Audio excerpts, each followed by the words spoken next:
We are here to talk about the legacy that you've left in Oregon in terms of hemp legislation. So tell me about your first bill. Well, let me tell you a little bit of background about the organization that we formed to get to the Capitol and to pass our first piece of legislation.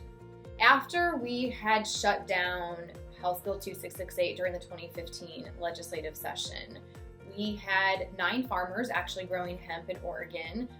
Several of us were very excited. We had licensees, we had hemp in the ground, and we defeated this legislation. And so we all thought, okay, this is great, we're good to go. Well, in August of 2015, the Oregon Department of Agriculture actually sent out a letter saying that they were no longer going to issue licenses. So within 30 minutes of this letter being sent, 2 of the licensees and I got on the phone and we ended up forming the Oregon Industrial Hemp Farmers Association. This is a farmers association that I was the president and lobbyist for from 2015 through 2023. During that tenure, we actually passed 5 pro-hemp pieces of legislation, and I am just so grateful for everyone that supported our work throughout that tenure and for us being a 501c5 agricultural nonprofit. So after we formed the association in August of 2015, we started hosting weekly phone calls where any stakeholders that were either already within the Oregon Hemp Program or interested in being part of the Oregon Hemp Program could participate, so we could talk about what was working, what wasn't working, what authority did they need to actually develop a successful industry within Oregon. A month later, the Oregon Department of Justice sends out another letter saying from their interpretation of the existing authority, which was legislation passed back in 2009, that a farmer actually had to directly plant a seed into a field, and that was the only authorized cultivation.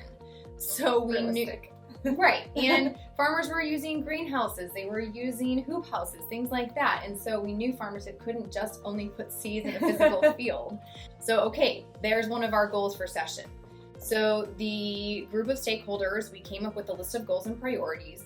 We actually went to Representative Carl Wilson, who had been very supportive during the 2015 session, and he agreed for the 2016 session to give us one of his 2 bills for that short session. So we went into the 2016 legislative session.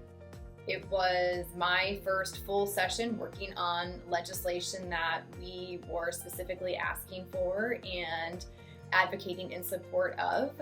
And within 4.5 weeks, we were able to actually pass one of the most comprehensive hemp bills in the country. It was such an incredible experience. I have to give a lot of credit and support and just gratitude and thanks to the Oregon Farm Bureau. They were incredibly supportive. They taught me how to lobby in the Capitol. And the result was an incredible exponential growth of licensees. We had almost 80 farmers grow hemp in Oregon in 2016. So this bill, it actually set up a full regulatory framework for the program.